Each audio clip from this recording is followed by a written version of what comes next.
Hi guys, welcome back to my channel and if you are new to this channel and if you like the video, please consider subscribing to my channel. आज का हमारा topic है chapter 2 self and personality. जो इसमें self का part है उसके अंदर जितने भी सारे टॉपिक्स हैं, चाहे वो डिफरेंट टाइप्स ऑफ सेल्फ हो, मतलब 2 टाइप्स ऑफ सेल्फ हो, और what is the difference between Indian notion of self, western notion of self, self concept, self esteem, self efficacy, self regulation, सबके ऊपर मैं वीडियोस बना चुकी हूँ। तो आप डिस्क्रिप्शन बॉक्स में लिंक्स मेंशन है, वहाँ जाके चेक कर सकते हो। आज का जो हमारा टॉपिक है वो है पर्सनालिटी के बारे में। पर्सनालिटी जो है वो बहुत ही एक वास्ट टॉपिक है, इसमें बहुत सारी अप्रोचेस हैं, बहुत सारी थ्योरीज हैं। तो इसलिए आज हम सिर्फ पर्सनालिटी का एक ओवरव्यू लेंगे और मैं आज सिर्फ 2 अप्रोचेस के बारे में बात करूँगी, जो है हमारी टाइप अप्रोच और ट्रेट अप्रोच। उनकी इंडिविजुअल थ्योरीज भी हैं, तो वो उनकी मैं अलग सेपरेट वीडियोस बनाऊंगी, बट आज मैं सिर्फ थ्योरी उनकी अप्रोचेस के बारे में बात करूंगी कि what is type approach and what is trait approach. ठीक है, तो एक पर्सनालिटी को एक हम अगर नॉर्मली समझते हैं तो हमारे हिसाब से पर्सनालिटी सिर्फ इन टर्म्स ऑफ फिजिकल अपीयरेंस होती है कि वो गुड लुकिंग है या वो ब्यूटीफुल है तो उसकी पर्सनालिटी चार्मिंग होगी। लेकिन इन टर्म्स ऑफ साइकोलॉजी, अगर हम साइकोलॉजिकल टर्म्स में पर्सनालिटी को समझें तो पर्सनालिटी रेफर्स टू हमारे कैरेक्टरिस्टिक्स, मतलब हमारे ways of behaving to various situations या टू वेरियस पीपल। अब वैसे ये बहुत ही सिंपल डेफिनेशन है और इतनी सिंपल तरीके से हम पर्सनालिटी को एक्चुअली एक्सप्लेन नहीं कर सकते, क्योंकि जैसे जैसे आप अप्रोचेस पढ़ोगे उसमें आपको लगेगा कि इंटरैक्शनल अप्रोच है तो उसमें है कि हमारी पर्सनालिटी इंटरैक्ट करती है, या फिर टाइप अप्रोच है तो कैसे उसमें होता है। लेकिन एक जनरल अंडरस्टैंडिंग के लिए आपको कुछ बेसिक फीचर्स हैं ऑफ पर्सनालिटी, वो मैं बता रही हूँ, आपको वो अपने माइंड में रखने हैं और फिर जैसे जैसे हम टॉपिक कवर करेंगे वैसे आपको सारी चीज़ें क्लियर हो जाएगी। तो सबसे पहले पर्सनालिटी की बेसिक, जो बहुत बेसिक डेफिनेशन है in psychological terms.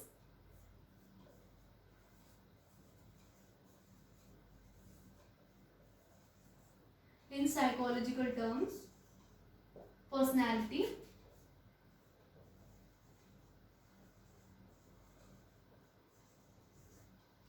refers to our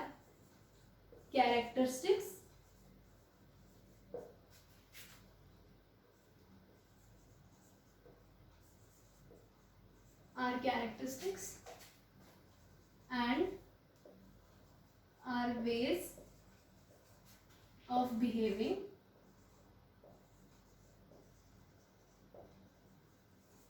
to situations या फिर people। ठीक है, बहुत ही कॉमन डेफिनेशन है। वैसे आपसे कभी भी ये नहीं पूछेंगे कि डिफाइन पर्सनालिटी, ये कभी भी नहीं आएगा आपके एग्जाम में। हमेशा आएगा कि define personality in terms of, आपको एक अप्रोच दे देंगे कि in terms of type approach या in terms of trait approach या what is personality according to behavioural approach. तो आपको एक अप्रोच दी जाएगी, उसके हिसाब से आपको पर्सनालिटी को एक्सप्लेन करना होगा। एज सच ये डेफिनेशन कभी नहीं पूछते, लेकिन उसके बाद हमारे कुछ 3 या 4 हमारी बेसिक फीचर्स हैं ऑफ पर्सनालिटी, वो भी हम एक बार कवर कर लेते हैं, वरना बहुत इजी टॉपिक है। तो कुछ बेसिक फीचर्स ये हैं। The first basic feature is that it includes, basic सी बात है, it includes both physical also physical features as well as psychological features. तो फर्स्ट पॉइंट हमारा ये है, it includes both physical as well as psychological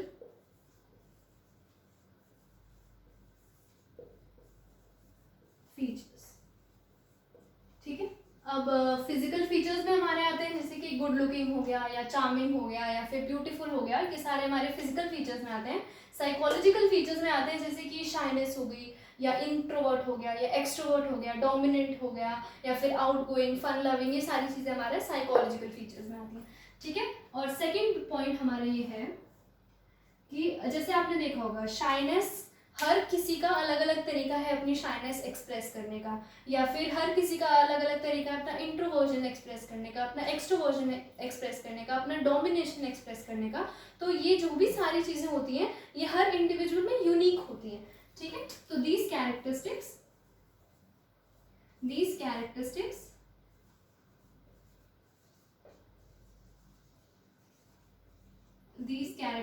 of personality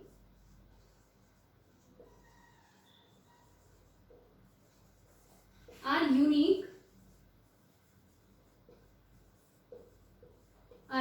to every individual. ठीक है, ये और थर्ड पॉइंट हमारा ये है. थर्ड और fourth point actually kind of एक दूसरे से ऑपोजिट भी है लेकिन एक दूसरे से लिंक्ड भी है. थर्ड पॉइंट हमारा ये बोलता है कि जो भी हमारी पर्सनालिटी के फीचर्स होते हैं वो ओवर टाइम स्टेबल रहते हैं. एज इन ऐसा नहीं है कि आप 14 के हो तो आप इंट्रोवर्ट हो, फिर उसके बाद 18 के हो गए तो आपका इंट्रोवर्जन खत्म हो गया, आप एक्सट्रोवर्ट हो गए, फिर आप वापस इंट्रोवर्ट हो गए. ऐसा नहीं होता. कुछ जो आपकी ट्रेड्स हैं, कुछ जो आपके पर्सनालिटी के कैरेक्टरिस्टिक्स हैं वो स्टेबल रहते हैं, वो कंसिस्टेंट रहते हैं ओवर ईयर्स. ठीक है, तो जो थर्ड पॉइंट है हमारा,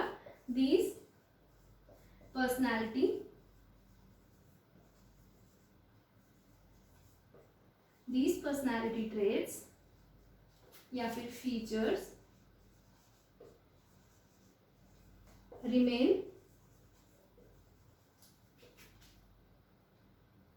remain stable over time. ठीक है, ये तो स्टेबल रहते हैं. जैसे फॉर एग्जांपल मैं एक छोटा सा एग्जांपल देती हूँ दोनों पॉइंट्स को समझाने के लिए, थर्ड और फोर्थ. वो ये है कि अगर किसी के अंदर बहुत ज़्यादा अग्रेसिव टेंडेंसीज हैं, उसको बहुत ज़्यादा अग्रेशन आता है, तो जो उसका अग्रेशन है वो over a period of time same ही रहेगा, लेकिन जो उसकी इंटेंसिटी है वो कम या ज़्यादा हो सकती है. जैसे कि 20s में अगर कोई है तो उसको बहुत ज़्यादा अग्रेशन आता है, फिर जब वो 30s में आ गया तो उसका अग्रेशन की इंटेंसिटी थोड़ी कम हो गई क्योंकि रिस्पॉन्सिबिलिटीज आ गई या जो भी सारी चीज़ें हैं. लेकिन जो अग्रेशन है, जो उसका अग्रेसिव ट्रेट है, जो उसकी अग्रेसिव टेंडेंसी है वो सेम रहेगी. तो यही हमारा है कि वो स्टेबल रहती है over a period of time, लेकिन उनकी इंटेंसिटी कम या ज़्यादा हो सकती है. ठीक है, तो जो फोर्थ पॉइंट है वो यही है कि इंटेंसिटी कम या ज़्यादा हो सकती है. और एक और पॉइंट वो ये, आई डोंट नो अगर आपको याद है या नहीं, लेकिन फर्स्ट चैप्टर में आपका एक सिचुएशनिज्म, फर्स्ट पेज पे एकदम सिचुएशनिज्म का टॉपिक है, और उसमें ये है कि जो भी हमारी कैरेक्टरिस्टिक्स होती हैं, चाहे वो पर्सनालिटी हो, चाहे वो इंटेलिजेंस हो, जो भी सारी चीज़ें होती हैं वो सिचुएशंस भी अफेक्ट करते हैं. जैसे फॉर एग्जांपल वही अग्रेशन का ही हम लेके चलते हैं. अगर एक इंडिविजुअल को बहुत ज़्यादा अग्रेशन है या बहुत ज़्यादा अग्रेसिव टेंडेंसीज हैं, लेकिन वो एक ऑफिस में है, अपने बॉस के सामने है, तो वो वहाँ पे गुस्सा नहीं करेगा, वो वहाँ पे अपना एग्रेशन नहीं दिखाएगा. क्यों? क्योंकि एक सिचुएशन उसके सामने उस तरीके से प्रेजेंट हो रखी है कि वो अपनी पर्सनालिटी का जो एस्पेक्ट है वो निकाल नहीं सकता. तो फोर्थ पॉइंट हमारे ये है कि सिचुएशंस और एक्सटर्नल फैक्टर्स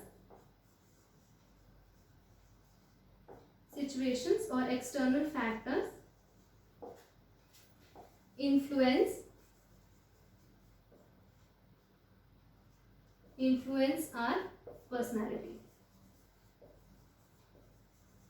ठीक है, और यही जो है ये आपका सिचुएशनिस्टिक पर्सपेक्टिव बोलता है कि जो भी एक्सटर्नल और इंटरनल दोनों ही फैक्टर्स एक रोल प्ले करते हैं कि आप किस तरीके से अपनी पर्सनालिटी को दिखा रहे हो या आप कौन सा एस्पेक्ट अपनी पर्सनालिटी का दिखा रहे हो. ठीक है, ये 4 पॉइंट्स हैं.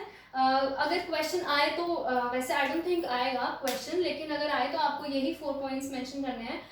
डायरेक्ट कभी कभी अगर 2 मार्क्स में क्वेश्चन आ जाता है कि explain any 2 features of personality, तो आप कुछ भी लिख सकते हो, फिजिकल, साइकोलॉजिकल या यूनिक, कुछ भी आप लिख सकते हो. लेकिन बेसिक यही 4 फीचर्स हैं. इसके बाद जो हम बात करेंगे, आप एक बार देख लो, उसके बाद हम बात करेंगे वो है टाइप अप्रोच और ट्रेट अप्रोच के बारे में. दोनों ही इम्पॉर्टेंट हैं और दोनों के बीच में कभी कभी डिफरेंशिएट आ जाता है, कभी कभी इस तरीके से क्वेश्चन आ जाता है कि explain type approach and explain any one of its theories. ठीक है, तो उस तरीके से क्वेश्चन आ जाता है, या आपको आइडेंटिफाई करना पड़ सकता है कि ये वाली जो थ्योरी है ये कौन सी अप्रोच के अंडर आती है. जैसे आपको अभी हम आगे पढ़ेंगे तो आप देखोगे कि टाइप ए टाइप बी जो है थ्योरीज हैं, तो कभी कभी आपसे वो इस तरीके से क्वेश्चन पूछ सकते हैं कि type A and type B theories come under which approach, explain that approach. तो इसीलिए आपको ये बहुत अच्छे से सुनना होगा, कि अच्छे से सुनना होगा, अच्छे से समझना होगा। वैसे मैं पूरी कोशिश करूँगी आपको एकदम इजीली समझ आ जाए, ठीक है। सबसे पहले हम करेंगे टाइप अप्रोच। तो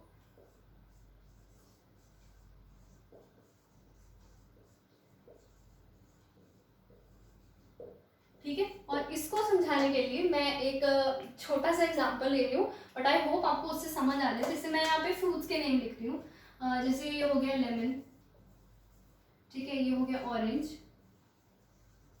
और कोई विटामिन सी का फ्रूट, ये मैं मौसमी लिख लेती हूँ, मौसमी, ठीक है, लेमन ऑरेंज मौसमी, ठीक है। और एक मैं मैंगो लिख लेती हूँ, यहाँ पे लिख लेती हूँ मैंगो, और एक मैं लिख लेती हूँ आंवला, ठीक है।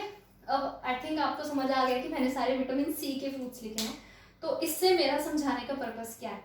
इससे मेरा समझाने का बेसिक पर्पस ये है कि टाइप अप्रोच क्या करती है। टाइप अप्रोच पहले तो कुछ इंडिविजुअल्स को लेगी, ठीक है, समझ लो ये इंडिविजुअल्स हैं, कुछ इंडिविजुअल्स को लेगी। उसके बाद इन सब के बीच में क्या सिमिलैरिटी है? इन सब के बीच में ये सिमिलैरिटी है कि ये विटामिन सी फ्रूट्स हैं, ठीक है, ये विटामिन सी सारे फ्रूट्स हैं। तो इस सिमिलैरिटी के बेसिस पे ये एक टाइप बना देगी कि ये जो सारे हैं ये टाइप ए के अंडर आते हैं, ठीक है।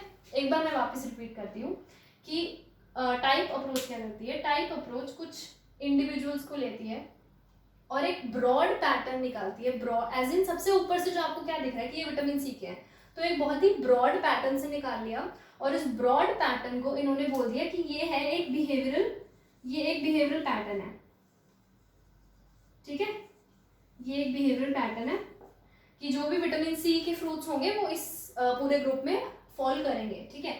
तो ये एक बिहेवियरल पैटर्न है और इस बिहेवियरल पैटर्न को इन्होंने नेम दे दिया टाइप ए, ठीक है। अब जब मैं डेफिनेशन करूंगी तो मैं आपको समझाऊंगी कि ये सिर्फ एग्जांपल था जो मेरे को लगा कि शायद आपको इजीली इस एग्जांपल के थ्रू समझ आ जाए, ठीक है। मैं डेफिनेशन लिख रही हूँ यहाँ पे। Type approach attempts to comprehend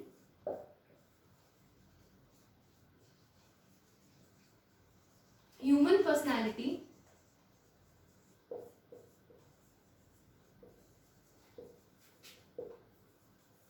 by examining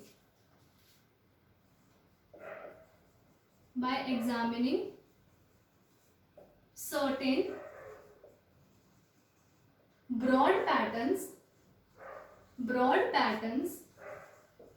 by examining certain broad patterns in the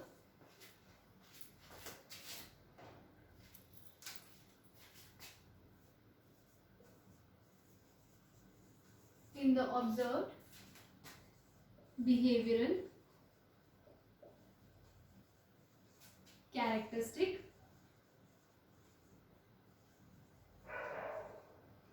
of that pattern। और नेक्स्ट पॉइंट है हमारा each behavioral pattern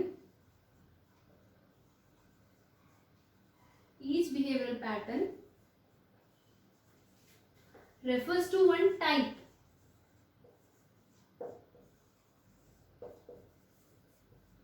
in which individuals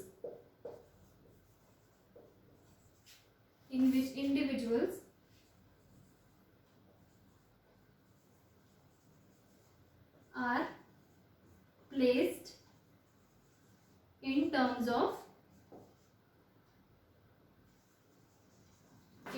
of the similarity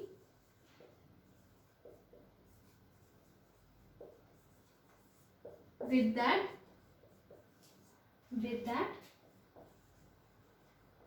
pattern, ठीक है। यही है, एक बार मैं वापस से समझा देती हूँ कि जो टाइप अप्रोच है वो ह्यूमन पर्सनालिटी को कॉम्प्रिहेंड करने की कोशिश कर रही है, वो ह्यूमन पर्सनालिटी को समझाने की कोशिश कर रही है। किस तरीके से? By examining certain broad patterns, ठीक है। तो इधर हमारा इंपॉर्टेंट वर्ड क्या हो गया? ब्रॉड पैटर्न्स देख लिया, मतलब ऐसे ऊपर से उठा के उन्होंने एक पैटर्न ले लिया। In the observe behavioural characteristics of individuals, ठीक है, इंडिविजुअल्स के कैरेक्टरिस्टिक्स, मतलब इंडिविजुअल्स को जो ऑब्जर्व कर रहे हैं उसमें से ही उठा के उन्होंने एक ब्रॉड पैटर्न ले लिया और उस ब्रॉड पैटर्न को किस टर्म्स से क्लासिफाई कर दिया, उनकी सिमिलैरिटी के अकॉर्डिंग उनको क्लासिफाई कर दिया। आई होप मैंने कोशिश करी है कि आपको बहुत इजीली समझ आ जाए। आपको यही 2 पॉइंट्स मेंशन करने हैं बुक में टाइप अप्रोच को लेकर, यही 2 पॉइंट्स हैं, लेकिन प्लीज एज इट इज इनको लर्न करना कि it attempts to comprehend human personality by examining certain broad patterns in the observed behavioral characteristic of individuals.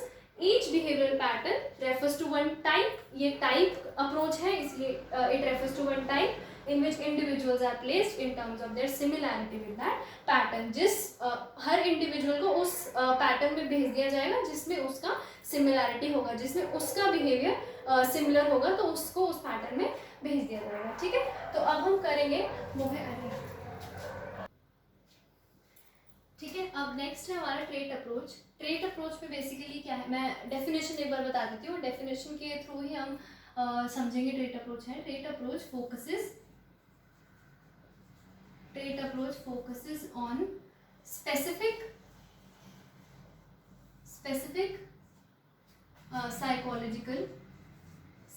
psychological attributes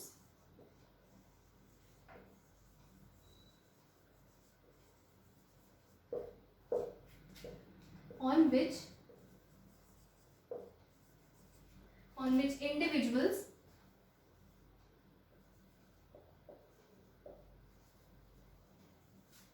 tend to differ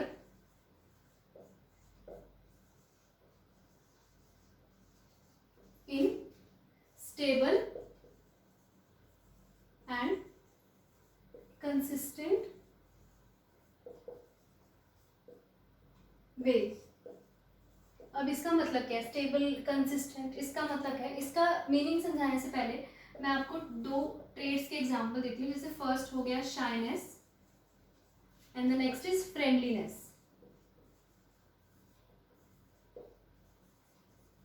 ठीक है।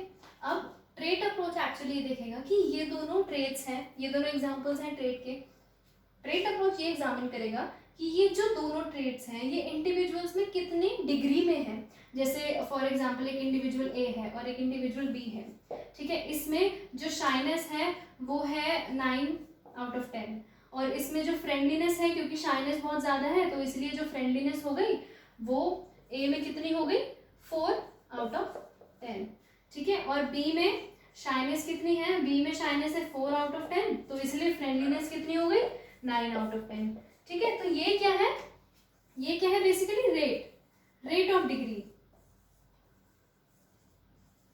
ठीक है। और यही बेसिकली ट्रेट अप्रोच देखता है कि ट्रेड्स में कितना ज्यादा इंडिविजुअल्स में ट्रेड्स को लेकर कितना ज्यादा डिफरेंस है इन terms of rate of degree. मतलब कि एब्सेंट है कोई एक पर्टिकुलर ट्रेड, एब्सेंट है या प्रेजेंट है, या अगर प्रेजेंट है तो वो कितनी डिग्री में प्रेजेंट है, एब्सेंट है तो बिल्कुल ही नहीं है। और वही इसी में भी वही है कि अगर प्रेजेंट है तो कितने डिग्री में प्रेजेंट है और एब्सेंट है तो कितने डिग्री में प्रेजेंट है, एब्सेंट है, वो सब करके। तो बेसिकली ट्रेट अप्रोच का इतना ही है। अगर आता है तो वैसे ट्रेट अप्रोच से ज़्यादा नहीं पूछते आपसे, टाइप अप्रोच पूछते हैं ज़्यादा, क्योंकि उसमें आपका 3 मार्क्स का एटलीस्ट लिखने का मैटर बुक में दे रखा है, तो इसलिए आपसे टाइप अप्रोच ही बेसिकली पूछी जाती है। लेकिन कभी कभी इस तरीके से भी पूछा जाएगा what is the difference between trait approach and type approach. और मैंने बोला है कि जब भी आप डिफरेंस लिखो तो एक टैबुलर फॉर्म में लिखो, तो आपको एक तरफ कुछ नहीं लिखना, सिर्फ टाइप अप्रोच की डेफिनेशन लिखनी है, एक तरफ आपको ट्रेट अप्रोच की डेफिनेशन लिखनी है। एज सच आपको कुछ उसमें डिफरेंशिएट या कुछ मेंशन नहीं करना। एक थर्ड अप्रोच है हमारी, छोटी सी है वो बिल्कुल ही, वो है इंटरएक्शनल अप्रोच, ठीक है। और ये अप्रोच बोलती है हमें कि जो मैंने एक बार पहले भी टॉपिक कराया है कि जो हमारा सिचुएशनिस्टिक पर्सपेक्टिव है, ये जो भी हमारी सिचुएशंस हैं वो इन्फ्लुएंस करती है हमारे बिहेवियर को, वो इन्फ्लुएंस करती है हमारी पर्सनैलिटी को, वो इन्फ्लुएंस करती है हमारी पर्सनैलिटी के डिफरेंट एस्पेक्ट्स को। तो यही है बेसिकली इंटरैक्शनल अप्रोच में।